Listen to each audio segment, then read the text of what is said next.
any kind of questions can be answered. So a little bit about the procedures of what we're looking for here. Please, if you have questions during the conversation or during the presentation, you can raise your hand if they're burning questions. We also have a question and answer session at the end of the presentation, which is what we would prefer to have all the questions. But if you have a really relevant question to a particular slide, raise your hand. Steph will be monitoring that, and we'll unmute you and we can answer that question as we go through.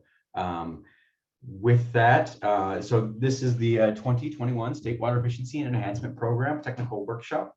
We just launched our solicitation last week, so we're pretty excited about seeing all the applications come in for this funding cycle, and I will continue. So a little bit about the program.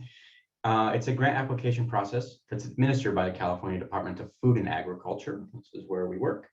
And it is funded this time through what's called general funds. The purpose is to provide financial incentives for California agricultural operations to invest in irrigation systems that save water, as well as reduce greenhouse gases emissions associated with irrigation. So, SWEEP funding was authorized by the Budget Act of 2021, where we received a $50 million allocation. And this solicitation is opened, and we're anticipating right now closing it in January of 2022. It is going to be a rolling application process, which I will go over in a little bit more detail. So that's why that asterisk is there. So the solicitation deadline is subject to change. Of course, we would encourage folks that are interested in applying to apply in a timely manner. So the project grant amounts, our project grants are going to be awarding up to $200,000 per individual application. That's not to say that individuals have to request the full amount. There's also matching funds contributed. So if you have a project that's more expensive than that $200,000, you can contribute funds as well. The project duration, we're looking at a 2-year, 24-month project duration, and that is our anticipated timeline right now is June 30th, 2022 to June 30th, 2024. So we released the grant application RGA on October 18th. Actually, it might have been the 19th. It was on Tuesday. I'll have to check the calendar. That might be a bit of a typo on our end. The rolling application is anticipated for 4 months. And we anticipate completing this process in January of 2022 as a rolling application, meaning they come in throughout the entire process. We're going to be announcing awards and funding throughout this entire process, this rolling process, beginning in October and ending right now tentatively in February of 2022. And then, like I said, those project start dates, June 30th of 2022. So no project should begin before that time frame, even if you have been awarded. We don't reimburse funds that have already been incurred before the project start dates. It's a very important thing to keep in mind. There's also, many of these dates are subject to change. So please just keep posted on the SWEEP webpage to make sure that you have up-to-date information, because this is a very fluid system right now. So the application period, I'm going to go over the application process with you all. Okay, so the SWEEP website has a series of resources. First off, the 2021 SWEEP request for grant applications. This is really the backbone, the fundamentals of what the SWEEP program consists of, the RGA. It's really key that individuals review that. It's a fairly thorough document, but it's quite helpful in understanding a lot of the technical questions. Also, we have a budget. We have a new budget this year, the 2021 budget. This has been a little bit tweaked. It looks a little more streamlined and has a couple more features in it, but I'll explain that later. We have the GHG calculator tool, the irrigation water savings assessment tool. We have videos of past projects and various resources for folks to utilize. We have a list of previously awarded projects, which is a good way to get a sense about the projects that we have funded in the past. We have a frequently asked questions document. It's a great resource for individuals to utilize if they have a technical question that's sort of nuanced that might not be answered inside the RGA or within this presentation itself. And we also have a FAQ process in which you can submit your questions to SWEEP, and we will review those in a timely manner.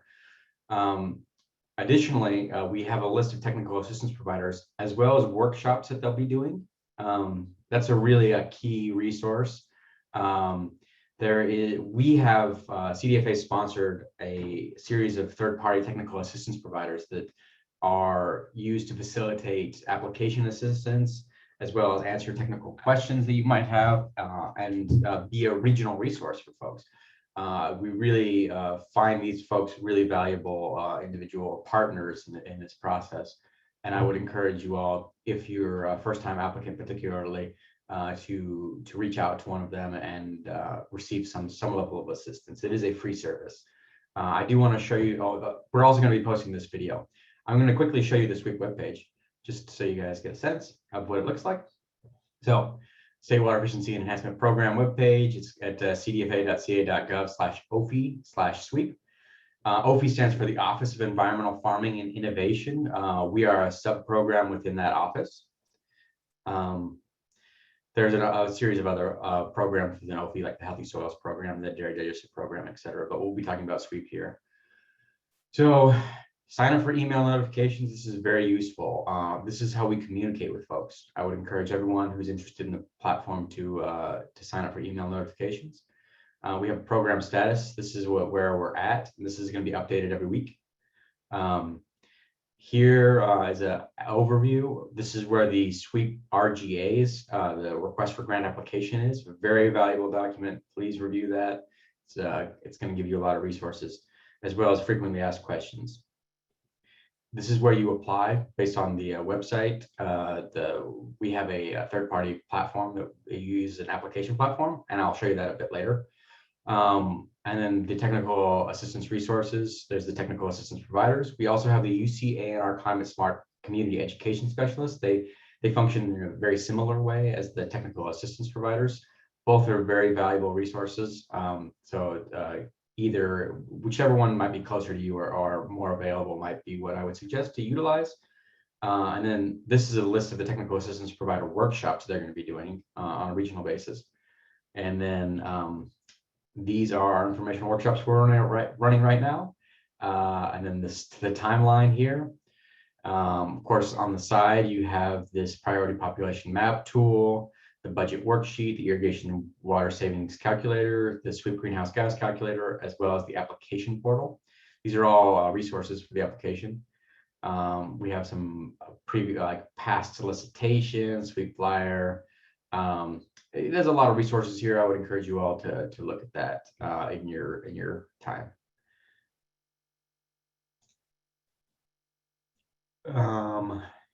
Okay.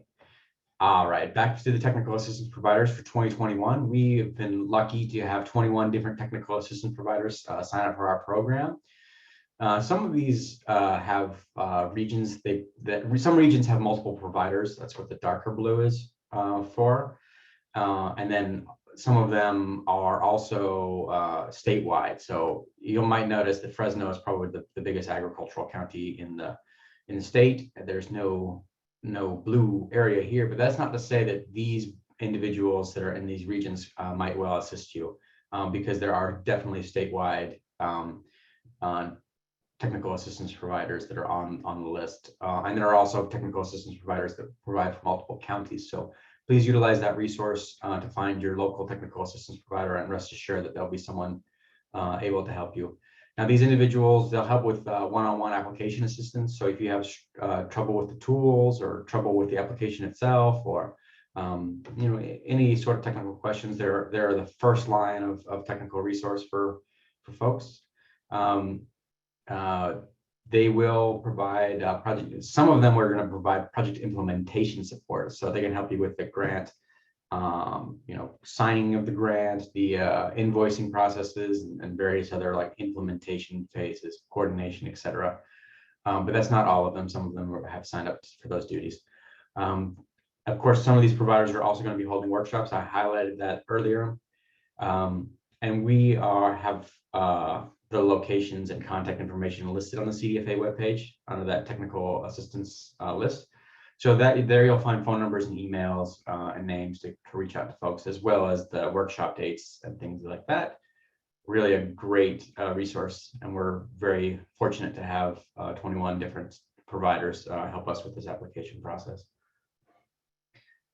So the UCA and our climate smart agricultural technical assistance providers, again, very similar, but yet different. We have 11 different UCA and our community education specialists that work throughout the state that can provide one-on-one assistance, and they'll also be hosting workshops. CDFA website provides a location as well as their contact information. So essentially, I would recommend you see whomever is more in your area, or perhaps you call multiple resources and find whoever you think is the most knowledgeable or the best resource for your particular situation. So who is eligible to apply for the SWEEP program? It's a very important question.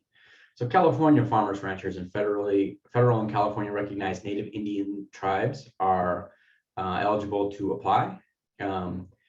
These need to be irrigation projects, and they must be a California agricultural operation. So sorry, Nevada, Oregon, Arizona, you guys have been cut out of the CDFA, California Department of Food and Agriculture. For the purpose of this program, an agricultural operation is defined as a row, vineyard, field, and tree crop commercial nurseries, nursery stock production, and greenhouse operations producing food crops and flowers is defined by the Food and Agricultural Code, section 77911.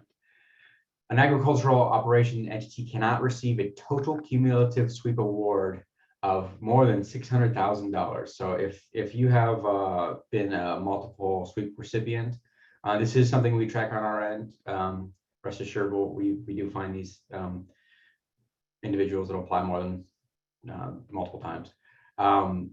We don't fund projects more than our individual entities, agricultural operations more than $600,000, based on their tax ID or the social security number that they're using to identify the application. Applications cannot build upon a previously funded SWEEP project that directly affects the same assessor's parcel number. So it's when you have one APN, it's a one-time grant. You would want to build it in its totality. An applicant must be at least 18 years old to apply. And then projects need to save water as well as reduce greenhouse gases based on the projected values of the quantification tools. And I will go into those quantification tools in a bit. Exclusions.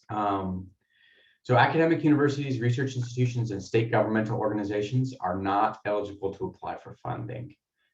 SWEEP funding cannot be combined with NRCS EQIP to fund the same components. So that's a pretty, I need to be a bit clear with what that means. So NRCS EQIP is a program administered by the federal government, the USDA, NRCS, in order to do similar style projects as the SWEEP program. Now, you cannot receive funding for EQIP for the same components that you're receiving funding for SWEEP for. So if your project for EQIP is to install drip line, you would not receive funding from SWEEP to install drip line, even if the EQIP funds weren't covering the totality of it. So if they paid, say, 80%, you wouldn't be able to get that 20% remaining from the SWEEP grant. We sort of compartmentalize the SWEEP versus the NRCS EQIP grants. Something to keep in mind when you're applying. Priority funding. So we do have 25% of the award funds should go to priority groups, as been advised by leadership at CDFA. This is based off of two criteria: priority populations who reduce diesel pumping and irrigation. Now there's this priority populations mapping tool that is on the CDFA webpage. Actually, I should show that to you. We'll click on that. Sorry, I should have opened this up beforehand. Okay. So essentially, what this map is showing is any area that has a color on it is considered priority population. There are different levels of priority population, but for the sweep purposes, we're considering that anyone who falls into one of these areas that has a color on it, as well as is reducing emissions associated with combustion of fossil fuels. So to reduce the criteria air pollutants in a region, can qualify based off of both being in one of these zones that has a color on it, as well as you having a fossil fuel used pump that is converting or reducing the emissions associated with that pump. So those two criteria is how that priority population adds up. And then we have socially disadvantaged farmers as defined by the Farm Equity Act of 2017. Socially disadvantaged group means a group whose members have been subjugated to racial, ethnic, and gender prejudice because of their identity as members of a group without regard to their individual qualities. The Farm Equity Act of 2017 identifies the following as socially disadvantaged groups: African Americans, Native Indians, Alaskan Natives, Hispanics, Asian Americans, Native Hawaiians, and Pacific Islanders. So if you identify one of these groups, please indicate that in the application to receive level priority funding. Project types. So there's a litany of project types that the SWEEP program can fund, but these bullet points could surmise some of the basics. So improve irrigation, water management. So the use of the soil moisture, weather, plant-based sensors, flow meters. So to manage your irrigation water effectively. The use of micro irrigation or subsurface drip. We still fund things like wheel lines and center pivots. So that's not an exclusion. The improved energy efficiency. So pump replacements is an example of how you can improve your energy efficiency, but you can also improve your energy efficiency by just putting in variable frequency drives or various other components to be more efficient. Fuel conversions, so including renewable energy installation, so converting from, say, diesel to an electric pump, or maybe electric to a solar pump that's using grid electricity versus on-farm generated green energy is a type of fuel conversion. But we do fund natural gas pumps and different types of pumping systems, and we certainly have seen projects that were diesel and maintain being diesel. So you're not required to convert your fuel as part of the project, but the project does need to save water as well as reduce GHG, which can be accomplished by the collective reduction of pumping by converting from flood irrigation to drip is one example. The inclusion of variable frequency drives, the use of a low pressure system versus a high pressure system, the collective reduction of pumping. This is a new criteria now, which is the subsurface drip used on dairy effluent. I'm pretty excited about this. I'm curious to see how these projects develop and how that all manages itself out. And then other projects that combine water and GHG saving reduction. So there's a little bit of, we have some level of flexibility in the SWEEP program as long as you can use the quantification tools and justify that your project is going to be saving both water and GHG. It could be an eligible practice as long as you're not using ineligible pieces of equipment. Program requirements. So you can only submit one application using the operations legal business name and the unique tax identification number. So if you're submitting as a sole proprietor, you can also use the last 4 digits of your individual social security number. So not everyone has a FIN number, FEIN number, federal identification. I'm not quite sure. It's a tax number. And you also cannot build upon any previously funded SWEEP project that's affecting the same assessor's parcel number. I've already said that, but I'll say it again, just to be clear. We do check this, and we have found projects that have tried to do that, and they've been excluded from funding. And you must include a flow meter or demonstrate the actual water will be measured with existing flow meter or some sort of measurement device by the water supplier after the project has been completed, or if you already have it, that's fine as well. But as a pro tip for you, all projects need to have some amount of after they've been completed, some water measurement device to identify total water applied to the parcel. Additional program requirements. You must use the Irrigation Water Savings Assessment Tool to estimate your water savings.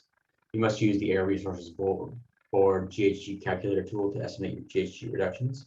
SWEEP GHG Calculator tool is intended to assist applicants in determining GHG reductions with estimated on-farm energy savings as a result of a project implementation. I'll show you how that works in a moment. And to complete this tool, an applicant must attach a pump efficiency test with existing irrigation pumps impacted by the proposed project and provide additional supporting documentation such as the baseline energy records and as well as the water savings calculator. This will make more sense when I open them up and show you. Program restrictions. SWEEP grant funds cannot be used to expand existing operations, agricultural operations. So if you have fallowed land that hasn't been in production, SWEEP grants won't pay for the implementation of new equipment. It needs to be land that was already in production. Now, if the land is in transition and it has been switching, so you had an almond orchard and you pull up trees, let it rest for one year, and then are replanting, that could be an eligible project. We do not allow for the installation of new groundwater wells or the increasing of the depth of that well. So drilling a deeper well or just drilling a new well is not something that can be associated with the SWEEP project. Test experimental technology or perform some kind of research. We really rely on proven technical resources for water and energy efficiency. And have not been funding projects. This is not a research-based grant, just proven technology, please. We do not pay for engineering costs associated with the project design, development, and planning. So there are preliminary costs in some scenarios where folks need to pay a vendor to come out and engineer the new project. These expenses are preliminary before the grant agreement was signed, and we don't pay for funds that are associated with the preliminary work. We do not pay for tools or equipment that has a useful life of less than 2 years. 10 years is considered the life of the project. So we're looking for equipment that's going to be there for some time.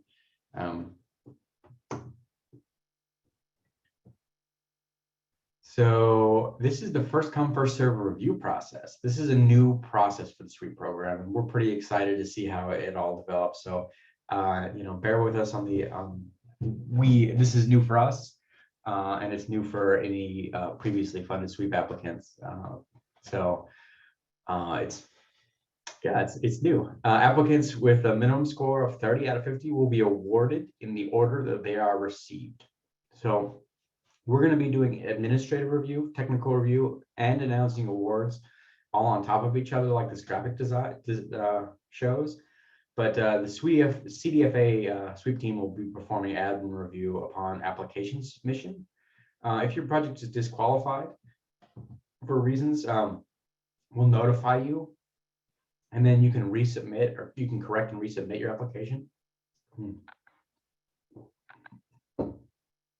During the admin review, TDFA staff will evaluate the qualifications for priority and additional points, i.e. if you've never been awarded, if you're reducing pumping and critically overdrive for groundwater basin, etc. I'll go over what those additional considerations are later in this presentation, but that's something that the administrative review team is going to be doing. Now, the technical review team this is a series of technical experts from the UC or the CSU that are PhDs, often in their field, experts in irrigation and energy efficiency technologies. Applicants, the technical reviewers and they're also a third party. Applications will be assigned to technical reviewers on a weekly basis. Technical reviewers will score the applications and confirm or correct the water and GHG calculations. Applications that do not meet the minimum score will receive constructive feedback on the weakness of their application. If time allows, they may resubmit. So That's great. I think we're going to have both admin and technical review feedback. So for folks that apply early in the cycle, they'll be able to potentially amend and resubmit and still be awarded. Award announcements. So we're going to be, again, announcing these awards through this rolling process. Anyone that scores with a minimum score of 30 will be notified in the order that the application was received. CDFA staff will track the funding awarding to the socially disadvantaged farmers and ranchers projects and the projects that benefit priority populations, which was required 25% carve out, as well as the subsurface drip irrigation manure effluent, which is a $2 million carve out, and adjust the awards to ensure that we're going to meet those targets. So as this program sort of moves along, we'll track these metrics and adjust accordingly. Staff will regularly update the SWEEP website with a number of applications received and the awards. If you notice, when I showed you the SWEEP webpage, there was an update to the number of projects that we have received, and we haven't awarded any applications as of yet because we're still in the admin review cycle. But so application attachments. Oh, Steph, I see a Q&A question. Maybe we should take that. So Hillary's asking, the acreage was in production prior to fire and was taken out of production due to the fire because the acreage was burned. Steph, you might have answered that question. Hillary is asking for producers who lost acreage due to fire but are in the process of replanting and replacing their irrigation and pumps. Can they use documentation from 2 to 3 years ago, and will they be eligible? And Hillary also clarified that the acreage was in production before the wildfire took it out of production 2 to 3 years ago. So essentially she's asking, is that land considered eligible? That's a fabulous question, Hillary. And so land that was in production but then has come out of production for a period of time and is going back into production is eligible to be received funding. The 2 to 3 years ago timeframe is what I'm questioning. And Steph, do you know if we have a clear answer on that? We might want to record this and add that to the FAQ document because what's your sense on that? Yeah, I don't think that we have a timeline for acreage that has been out of production. That's something that we can look into a little bit more and speak with the rest of our team about. But that's a good question that might that would probably show up in our FAQ in our next update. So we'll get an answer to you soon. Yeah, sorry, Hillary. It's a great question. Yeah, and like Steph said, we'll be logging that and recording it for the FAQ process, and get that answered for you. We also have another question in the chat box by Hillary. Hillary is asking, will grant funds pay for connection costs to connect a utility if shifting equipment from diesel to electric? And yes, Hillary, it's another great question. Full of great questions today. And the answer is yes, we will pay for the cost of interconnect associated with conversion from diesel to an electric. Now, if you're running a long stretch of power lines to the field that didn't have power to before, that can be quite expensive, but we would pay for the connection point for that. Yes. So do we have any other questions, Steph? I think we're okay. We have an anonymous question who is asking if the program is limited for applicants, does it limit applicants who earn a higher income? And the answer is no, it's not income based at all. Yeah. Yes, no income based. We do not collect your tax records. I think folks, unless you have burning questions, we might take these at the end, unless they're relevant to the particular process. So if you have a relevant question, as I go through this, would you please just raise your hand and Steph will get that question answered for you. But we will do a Q&A at the end of this process. So she'll be monitoring and stop me if there's a relevant question. Okay, Steph? Thanks. Okay, project design. So application, well, what's necessary to attach to an application? We need a project design. So we need to understand what exactly is going into this project and what it's going to look like at the very end of it. We need a completed budget worksheet. We need a solar system quote. If the application is proposing that putting in some kind of solar system, we're going to need a quote from a vendor. Completed sweep irrigation water savings assessment tool. We're going to need the completed ARB GHG calculator tool. The reason it says completed is because you need to save it before you upload it. We've had it a couple times where it has been a blank slate, and I think folks forgot to save it. So just make sure you save that document. We need 12 consecutive months of baseline GHG emissions documentations from any pumps that are impacted by the project. So either fuel receipts or utility bills. We need pump efficiency tests and pump specification documentations, which is required by the ARB quantification methodology. In order to use the tool, you do need to have a overall pumping efficiency, and I will show you that in a moment. So project design must include the following as applicable. So you need a labeled assessor parcel number, detailed schematic of the location and proposed improved infrastructure and technologies included in the irrigation piping, reservoirs, pumps, and sensors. Pertinent agronomic information such as the crop and water distribution uniformity values and the irrigation systems. If you can get that available, it's great to have. Holistic project overview using aerial imagery software, i.e. online electronic mapping tools. I'll show you one that I created just as an example. So I made this using what I use, PowerPoint, I think, and just a snipping tool and Google Earth. And then I added the different layers. Now there are different means to make quality project designs, but this is just one example of a pretty basic project. And in this project, they're putting a pipeline to replace a ditch, show that red line, putting in 2 soil moisture stations, which will be approximately located in those locations, which is useful when we're doing project site verifications. And then in that red box, they have their pumping stations. So they're, in this project example, they're proposing putting in solar, putting in an ET sensor. They're putting in a new electric pump, a VFD, as well as the flow meter. So all those things are going to be located in the into the pumping station area, as referenced in this project example. I also listed the APN and then the acres and what it was growing. So this green line was the total APN, whereas this blue line is the proposed project, which is, so it's 160 acres, but only 80 acres of it in my project is corn, supposedly. So I don't think it's corn from the satellite, but it's okay. Just an example of what it might look like. Budget worksheet. So we want to itemize all allowable costs related to the project in the categories. So there's equipment and supplies, there's labor, and there's other. Must be consistent with the project design. So if you say you're putting in a flow meter, there should be a list of a flow meter in the project design.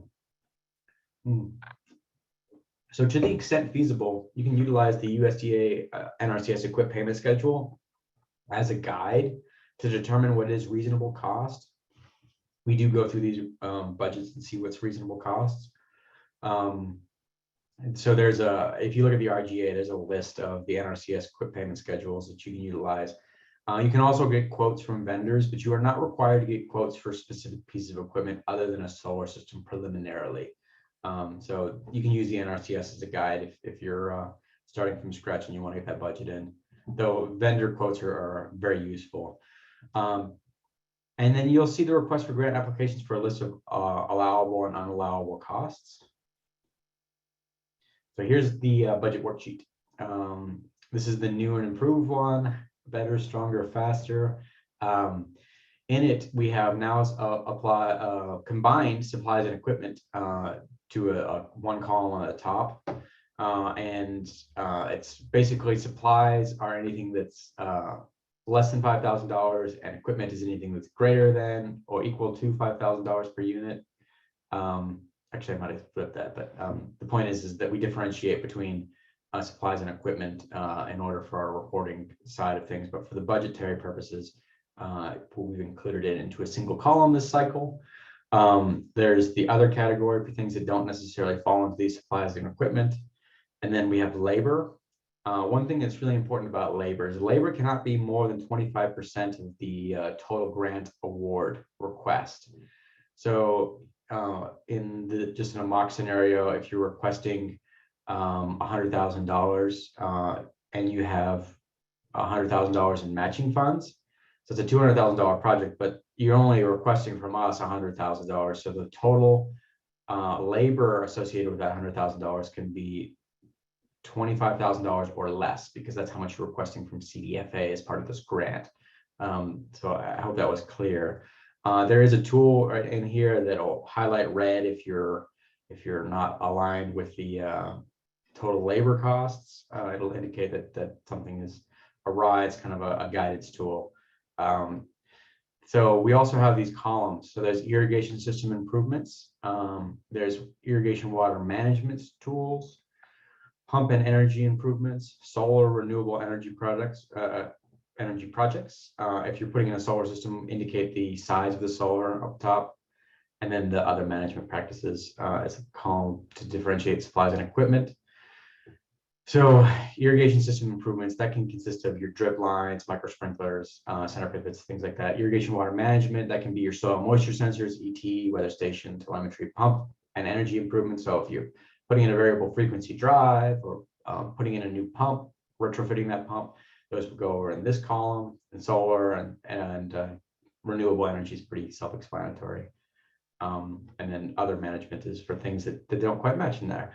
We also have a category down here for matching funds. We do encourage, but do not require all individuals to put in some level of matching funds. It can make your project more competitive if you have matching funds. The Sweep Irrigation Water Savings Assessment tool. This is a tool we've been using for some time, and I will show you how it works. Oh, this one. So let me make this a little bit bigger. So first things first, I encourage everyone to read the instructions tab and how to complete the Irrigation Water Savings Assessment tool. Things to keep in mind, there's a before and an after tab. We have this for the soil type. If you don't know your soil type, you can use this tool to show what your soil type might be. In order to establish your baseline township and range, there's a tool here. That's essentially like a lat long. It's a coordinate-based system. That's how the tool works. To put you in an ET zone, and that's very important that you check that. Select the crop currently planted in the before tab, and then for double cropping, multiple croppings, or crop rotation, you can select the principal crop, or you can run the sweep calculator multiple times, whatever works better. But principal crop is the only one that's required. So one thing I want to highlight here is the irrigation water management level. So CDFA considers irrigation water management to have 3 levels, level 1, level 2, level 3. These are based on the type of equipment that you have. So if you have a soil moisture sensor, so the pieces of equipment are a soil moisture sensor, flow meter, and ET and or weather station is what's considered part of this irrigation water management. If you have all 3 of those pieces of hardware, that's considered irrigation water management level 3. Just 1 is considered level 1, just 2 is level 2, etc. What's important to note is that this is a system that's based off of what level you're improving it. So in this mock scenario, let's say that you already have a flow meter, but your project, you wish to install a soil moisture meter. Well, as I explained, that's at a level 2 system, right? But you're only increasing it by 1 level because you already had flow meter. So in this quantification tool, you're going to highlight what you increased it by, and that'll be clear when I show you. But please review the instructions tab before going through this. So let me make this a little bit bigger for you.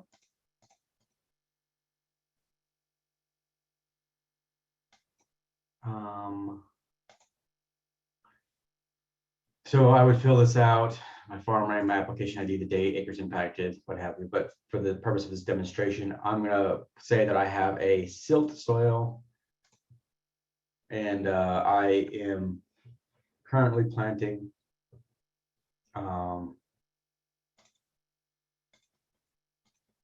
no, let's go beets.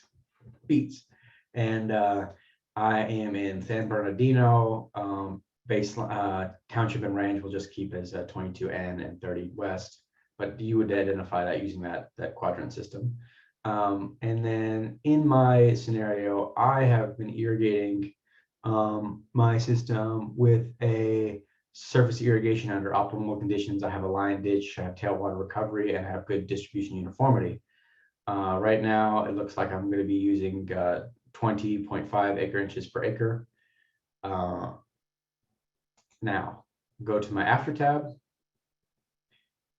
Like I said, this is a mock, so all the beet farmers out there, please don't assume that I'm, yeah, I don't know much about beet agricultural practices. So, but I still have the silt soil. So one thing that's important is that I have to maintain that my predominant soil type is silt. It still was sand in the first scenario. I'm going to put in my beets, unless I'm converting, say, to almonds or something like that. I'm in San Bernardino. My baseline township is 22 North, 30 West, and I want to convert to drip irrigation. So I'm going to go through this thing, and I'm going to select drip irrigation. I'm replacing surface irrigation for flood irrigation. And in this scenario, I'm going to outline the scenario which I said prior. I already have a flow meter. I'm going to be putting in a soil moisture meter. So I have technically an irrigation water management level 2 system. However, I am only increasing it by 1 because this is my increased level. Sometimes it jumps down like that. So my estimated after is 19 or 17.9. I click on this water savings estimate tool. Right now, these are the numbers that I need, but it says that I'm estimated to save 12.82%. I'm going to write that down in my notepad right here, and I'll show you why I did that in a minute. This information is also put in the application itself. So, all right, so back to the PowerPoint presentation. Steph, can you just confirm that all the Q&A and chat are okay? And I see that it's popping up. If you want me to take a break, I can. I think I've answered all of them for the most part. We do have one question that just came in. How do you deal with 2 soil types that are equally distributed in the same field? Well, that's a great question. You would want to select your predominant soil type. Now, if it's 50-50, well, is it 51-49? I would select your predominant soil type. You know, if it's split down the middle, perhaps it's a blended soil. So there's you know, loams or different types of soils, and perhaps consult your agronomic expert or look at the soil map on there to be definitive on what your predominant soil type is. Unless Steph, do you have any more details? She's the soil scientist of the group. Yeah, I think that that's a good answer. That's sort of tricky to deal with. I would check out Web Soil Survey. They have some really good resources for looking at different soil maps. And then I would just, if you can't figure out any information about which one could be the predominant type, and you can't speak with a soil professional about determining which is the predominant type, I would just take up an educated guess, to be honest. Good. Okay. Steph, stop me if we have questions that are you need me to talk about. So, oh, also one thing I'll highlight about the tool, it does not have every crop in it. So if you're growing sort of a crop that's, I don't know, more abstract, pick the best one that represents that crop.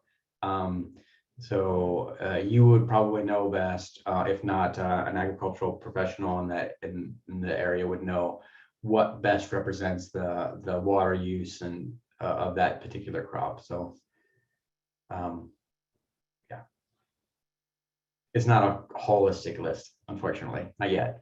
The GHG calculator tool and the supporting documentation. So you need to have a completed GHG tool. I've said that, but I'll say it again.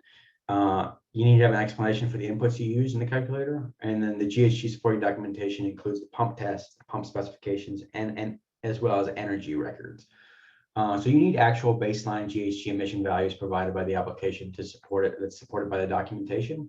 So those on-farm energy records. Now, a lot of people utilize diesel. Well, a lot of people utilize electricity. So you'll have a PG&E bill that's from, or whoever your utility provider is, for a calendar year from December to January, or January to December. But sometimes folks have diesel and they fill their diesel tanks periodically throughout the year. So what we want is fill receipts in that scenario and an explanation to explain why you didn't fill it in November. Obviously you're not pumping at that phase, might be a good reason, or you have residual fuel in there. We really want sort of an estimate of the total fossil fuel use associated with that pump in order to utilize the tool. And we need to have that backed up, substantiated by some sort of records.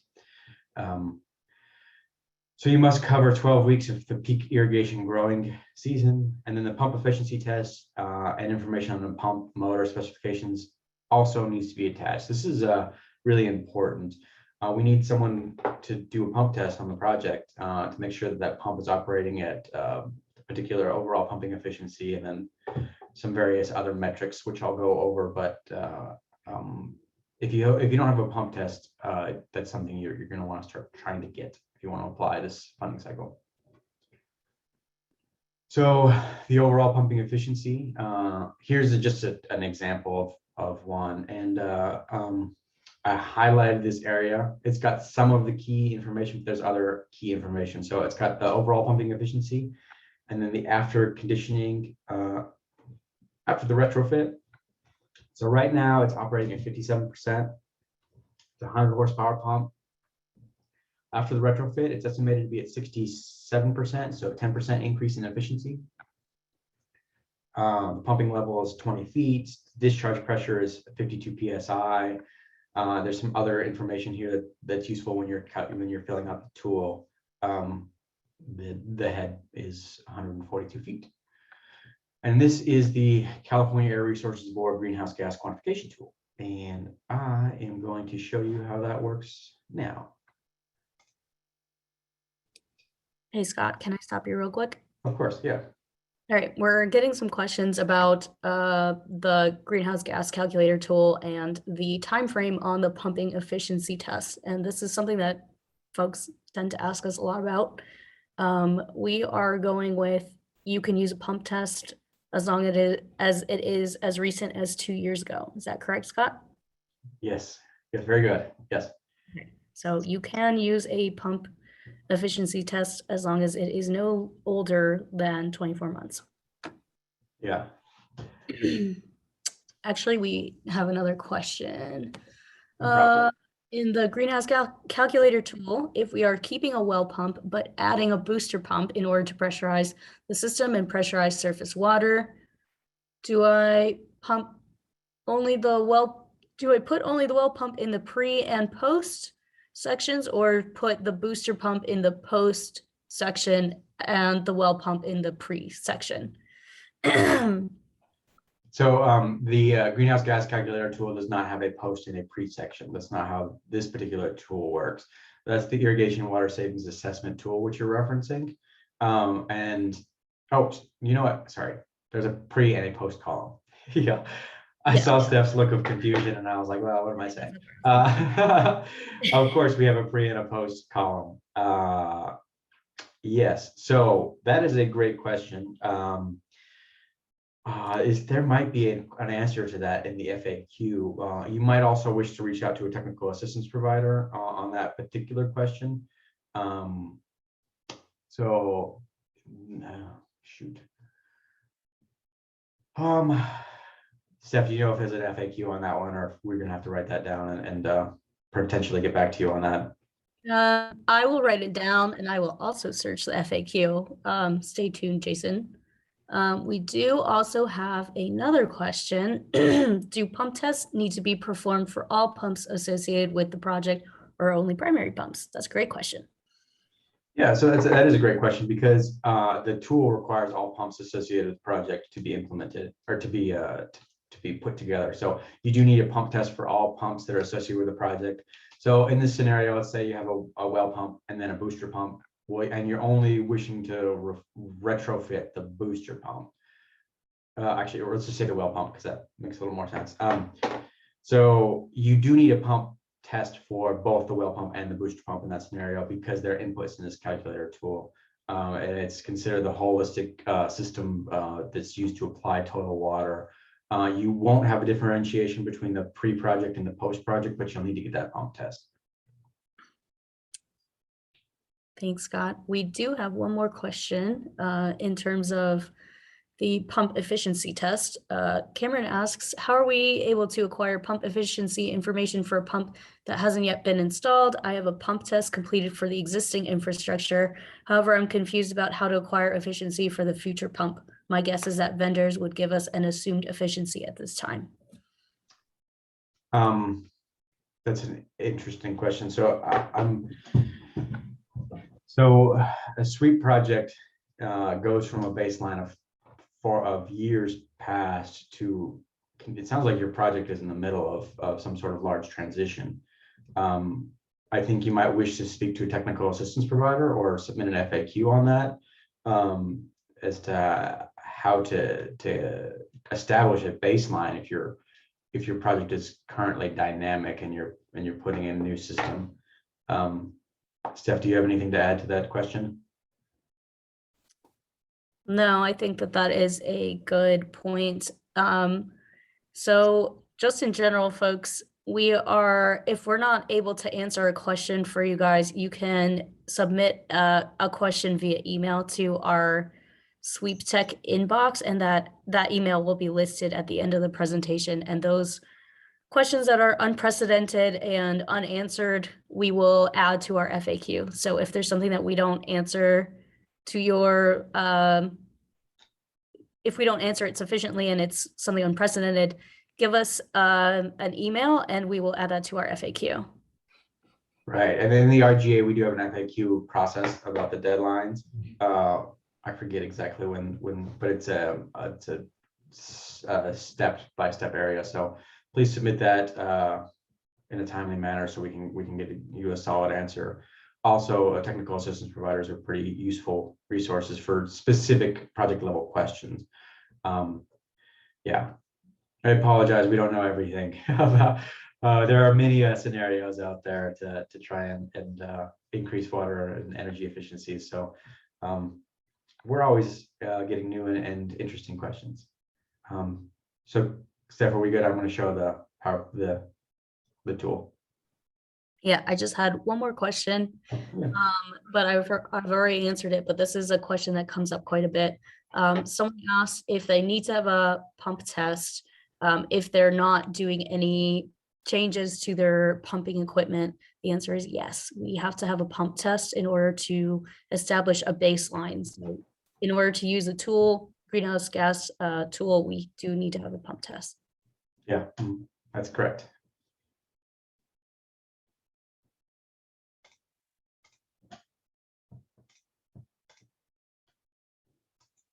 Oh, no, wrong tool.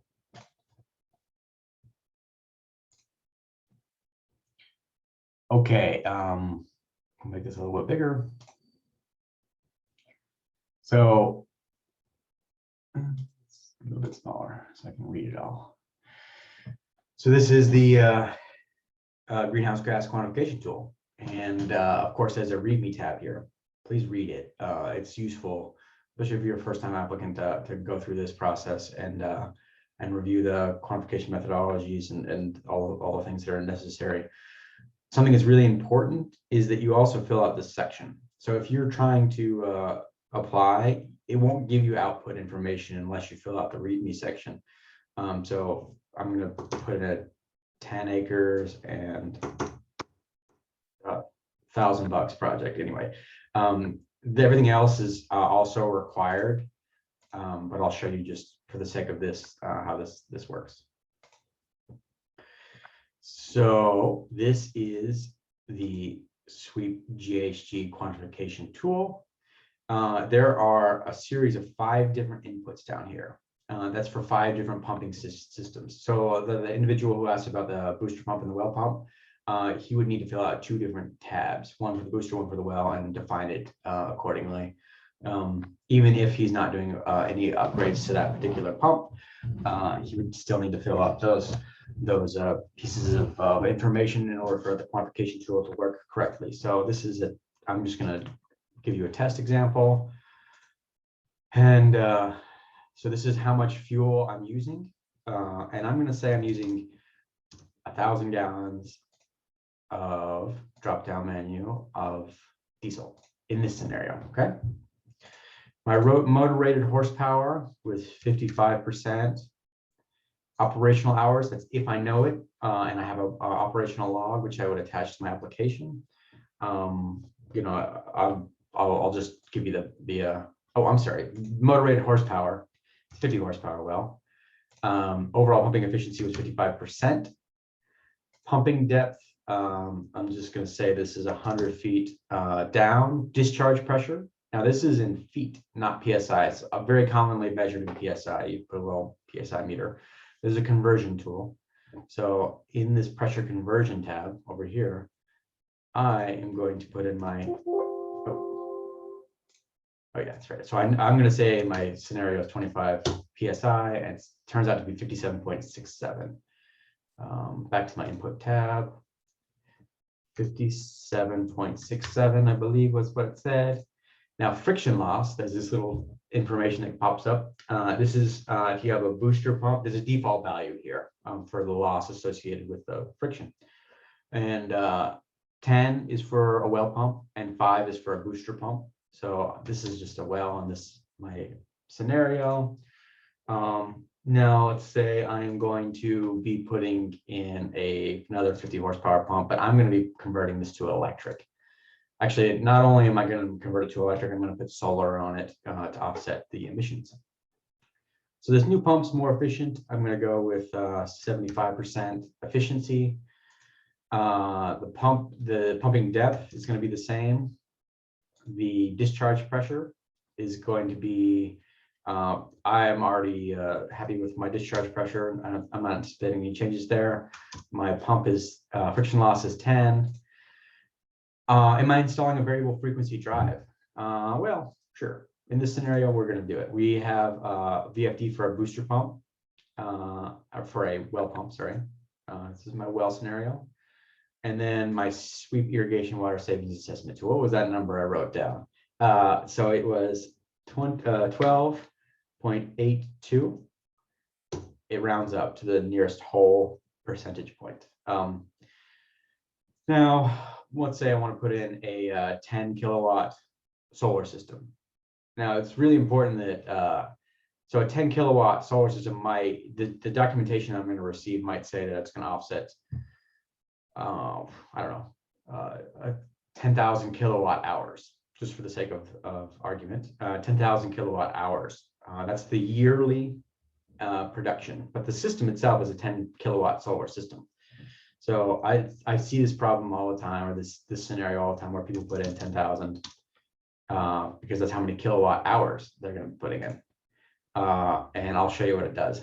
And then I'm going to be converting to solar power, and fuel conversion was from diesel to electricity. Is that right? Is there a diesel to yeah. And my summary tab. Well, I got a lot of GHG benefits per year or per acre. So this number right here that I'm highlighting in cell B16, generally speaking, it's less than 1. If it's 600 in this example, 599, it's kind of a red flag that something is off in this scenario. So I might go back to it and then find out, oh yeah, I meant to put in kilowatts, not kilowatt hours, 10. That's my 10 kilowatt system like I had described prior. And it's a really good project. So it's actually saving 2 metric tons of CO2 equivalency per acre per year. This is a pretty small project in that 10 acres. I requested $1,000, and the acreage is a factor of this as well. So that's why you really need to fill out that README tab. Now, if I have another scenario, I can come through here and put in another pump. Say it's a booster pump. I won't show you how that works again, but it's the similar process. There's also these tabs that'll give you some information about the calculations and how that worked. Importantly, there is this definitions tab. Now, this is a really useful tab. It's kind of hidden on the very back end, but it helps give you a definition of what these various things might be. So what operational hours are, what fuel type might be, friction loss.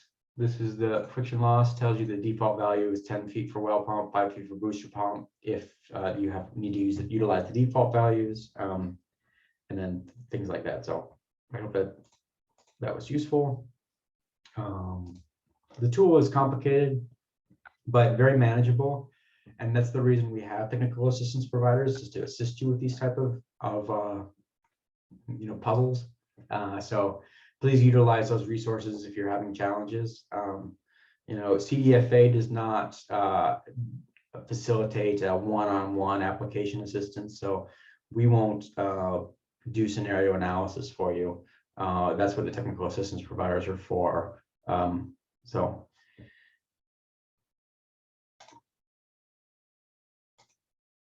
Okay.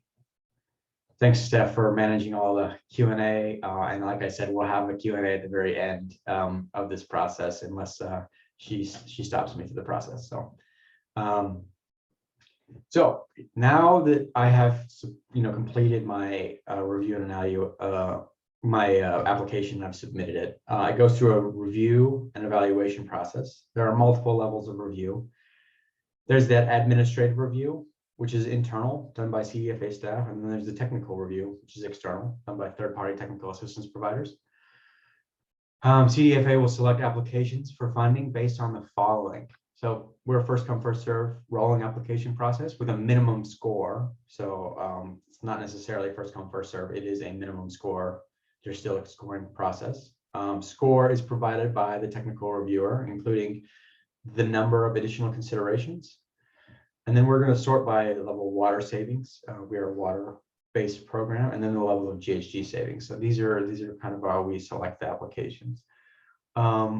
Scoring criteria. There's a series of questions the technical reviewers go through, but there's essentially this merit and feasibility, estimated water savings, estimated GHG savings, the budget, and the additional considerations for a total score of 50. Merit and feasibility is 12, and estimated water, it's outlined here with the various criteria that the technical reviewer is going to be going through when they're selecting a project. So just keep in mind that all projects need to save both water and GHG. There is no minimum requirement for water and GHG savings. So if you're a small project, you can still be a competitive project. If you're putting in a huge solar system, you can still be a competitive project, but there's no minimums. So those additional considerations, there is 6 points that I had mentioned prior. So 3 of those points are going towards previously unawarded applicants. So if you're a first-time applicant, something we do check through the process, but it also is a question in the application itself. If you're committing to the irrigation training, that's considered 1 point. Reduction of groundwater pumping in a critically overdrafted groundwater basin. So you need to both have a groundwater pump and be pumping from groundwater, so not surface water, and be located in a critically overdrafted groundwater basin. And then there's this implementation of soil management practices that we've had, sort of a legacy consideration before we had healthy soils at CDFA. But they consist of rotational crop rotations, mulch application, compost application, and cover cropping as the 4 soil management practices that we have for additional considerations. Now, healthy soils has a whole lot other soil management practices, but we won't go into those for this presentation. Okay, so maybe you're all interested in applying. Maybe that's why you're here. So how do you apply? Applicants will have access to the application from the SWEEP webpage. I did show you that little apply button before. They'll log into the application and submit the application. There's the Wise Hive submission portal. Before you get into this, you really want to have on hand the project design, the budget, the water calculator, the GHG calculator, that pump test, the 12 months of energy records, and any additional information that you might want to have. It'll get you rolling through this process a lot easier. But that being said, I do want to show you the portal. Actually, I have it pulled up in a different tab. So CDFA 2021, I should say 2021 here, not 2019, not 2018. We have had different funding cycles. Make sure it's the 2021. That's the link that's on the SWEEP webpage. But if you have it saved in your links, make sure you're using the current one. The other ones won't even accept applications. So log in or make an account if you need to. It's going to let you, if I want to reference my previously, if I've applied in the past and I want to reference what I've applied for, because I've logged in, I can look at the past web pages and see what they were, and I can reference my previously submitted application. So say you were, unfortunately, you submitted, but you didn't meet the minimum criteria, or you submitted too late. You can reference that as in order to get you some ideas about what you might have applied for in the past, and see if you want to apply for that again. Or projects that you've received funding for. So there is this instructions tab. Please read through this. There's a link to the RGA. Again, we'll review that. Frequently asked questions. This is another review. This is a profile. To create your profile, it's the first step. It would prompt you to do this. And then there's the submission.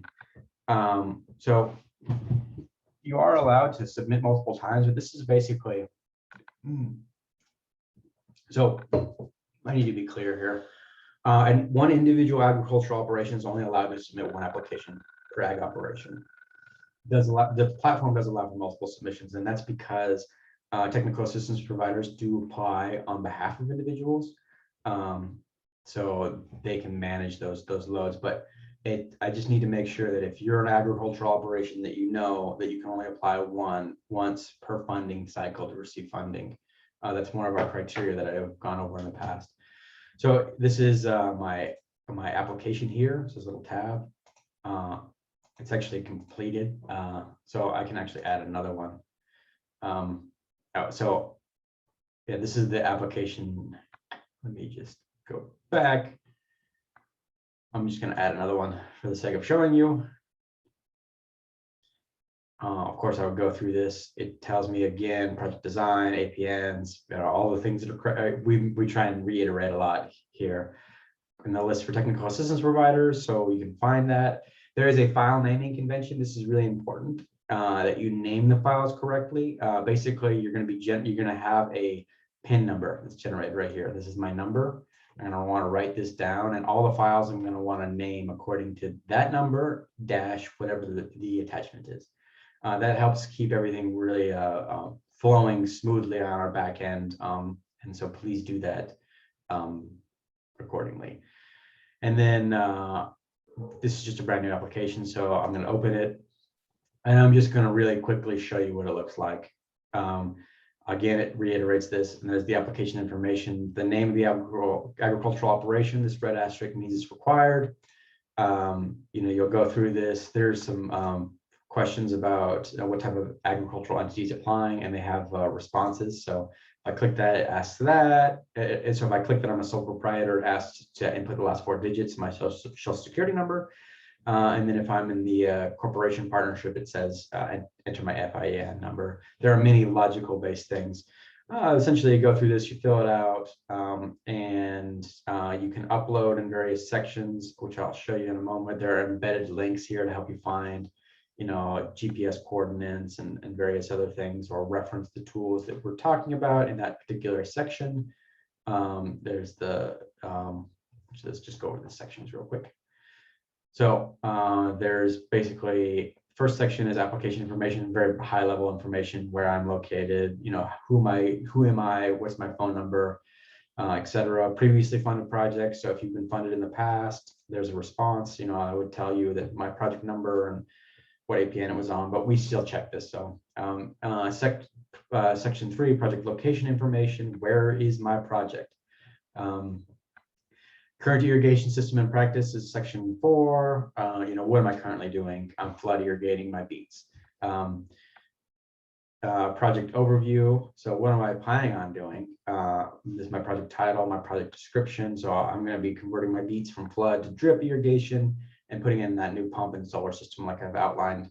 And I think I was putting in a soil moisture meter as well. And how many acres are impacted. And there's project types. So there's various scenarios. You're putting in weather, soil, plant based information, irrigation system changes, etc. You'll go through this and I'll answer the questions accordingly. Design and propose irrigation system practices. So I am going to upload my project design here. I'm going to upload my budget. Now, if you don't have it, there was a link above. I'm going to update my water calculations. So this actually has the link again to the soil tab and then the baseline, township, and range functions. And then I'll upload the tool here, the GHG calculations. I'll get information about what my energy load was, and then upload my energy documents, my pump test, additional energy documents, and then the calculator tool. Additional considerations. If I'm a first-time applicant, critical of draft groundwater basin, if my soil management practices, if I'm doing cover cropping, mulching, compost application, resource conserving, crop rotation. Now, this is if you implement a new practice, not if you currently are mulching. This is important. This is an increase. Additional attachments, if you have additional attachments you want to do, and then the date. Yeah, I think you get the picture. All right, back to the presentation. Awardee requirements. So if you're selected for an award, the grant agreement is conditional upon you agreeing to do a series of other things. Of course, we have a pre-project consultation. This is when Steph or I give you a call and we talk to you about or we send you an email and we talk to you about what the project consists of and confirm that what we think that is going on is what you think is going on, and sort of check all the boxes, make sure we have the right contact information and go over the project. We'll potentially ask for additional resources if something is lacking. And then we do post-project verification. So once the project is complete, we, CDFA or a nonprofit, will evaluate the project's completion. Essentially, we will verify that the pump has been installed, that the field has been converted from flood to drip, and the soil moisture meter was there, and the solar system is there functioning accordingly. We also do post-project reporting, which is conducted by CDFA or a third party, which they evaluate project outcomes. Now, projects are considered the life of a project is 10 years. We do 3 years of post-project reporting on a subset of projects. So it's something to really keep in mind is that you're going to want to maintain both your water and energy records and supply those to us if necessary, if we reach out and contact you on that information. So make sure you at least log yearly your total water applied if you have an analog flow meter and you need to write it down on paper or however you would log accordingly. So here's the frequently asked questions tab. So CDFA has a list of FAQs on the SWEEP webpage. I think that this must be a link to the previous document. I so apologize about that. But there is a link on our webpage about the FAQs. And it looks like we are looking to answer the first round of FAQs. Any question that's received by October 30th, which we received some questions today. Please submit those in writing. It'd be useful for us to be able to assess that. We will standardize them and answer them by November 5th and post folks that information. We do this in a public way to make sure that all people are privy to the information that we're responding to and make sure that no one's left out through the process. And so this is the rolling application, or the rolling FAQ process. There's this email. So cdfa.sweeptech@cdfa.ca.gov. Now that is what Steph and I and a few others monitor constantly. That's where those FAQs will come in, and we'll log them and update the FAQs accordingly as that process goes through. So that's the best means to get a standardized answer for any of these questions. But also, please utilize those technical assistance provider resources. They're highly valuable. And with that, I have just a video to show you all. I do see a couple Q&A and some chats. After this video, we'll get into the Q&A session. And so I'm going to play this for you all. And after that, we'll move on.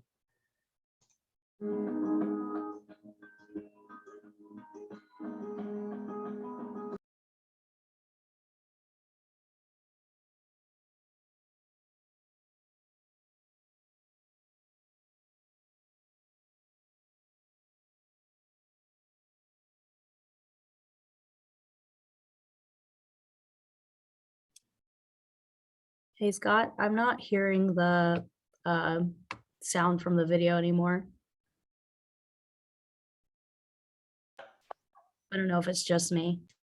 Agriculture, you need to expand. How about you need now? to grow, you need to modernize. There it is. You can hear it? You can hear it? Yeah, I can hear it now. Okay, sorry about that.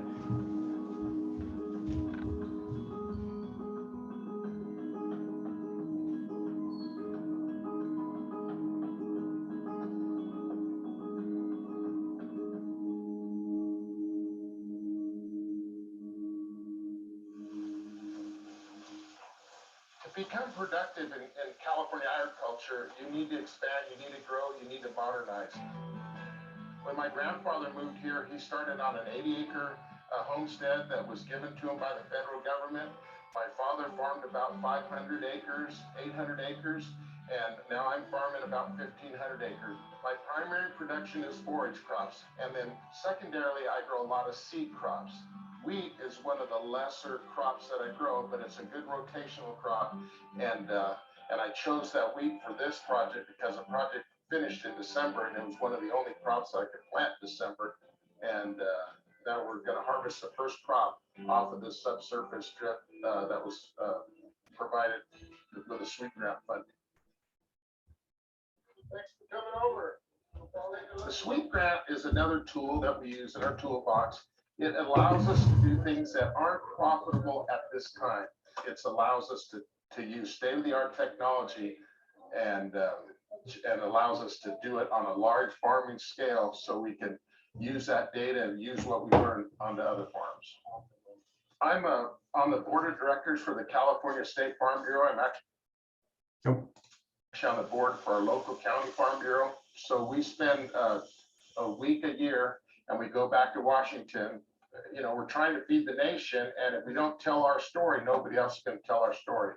And if you get a family farm that goes back to Washington, D.C., you can usually gain a lot of respect and a lot of influence. I've already had a field day out here. I brought other farmers in to look at this, you know, and farmers are curious. In the last 5-10 years, water is becoming more and more valuable in the state. If we can apply less water, we can use that other water in other fields or in other areas of California. About the top 6 inches never gets wet, stays powdery dry. And as we start getting down a little bit lower, we're about 6 inches there, start picking up moisture. So there's various parts of this weather station, and we've got the solar panel that's powering it. You've got a backup battery system and data logger that's recording the information.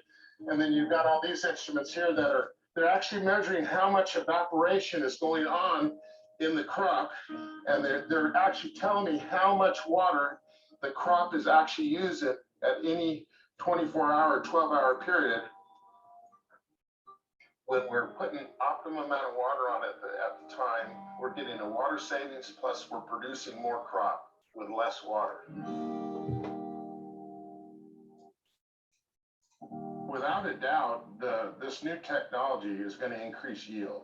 When you look out across this wheat field, even before it's harvested, it's very uniform. It's very same height. The grain is the same size. They're plump, they're filled up. So I anticipate probably a 25% yield increase. And looking at it, it appears to be a very good yielding crop. And then quality of it too. We grow a specialized wheat here. This is called the Desert Durum. It's only grown in Imperial and Yuma counties. And this wheat demands a very premium price. And we have to meet these high premium protein levels to get those prices. And with this drip technology, we're able to put fertilizer on it at optimum rates and at the optimum time. And we probably will have very high testing wheat too. On average, in agriculture, production, it doubles every 20 years. And that's what keeps us ahead of foreign areas like Argentina, Australia, Brazil, and they're still behind us in our technology. Between myself and my son and my son's kids now that are going to be 5th generation taking this farm over in another 30, 40 years, and it's still something that we love to do. We're doing it because we make money at it and we enjoy it, and it's a heritage that we're trying to keep up, trying not to let my grandfather down when he started.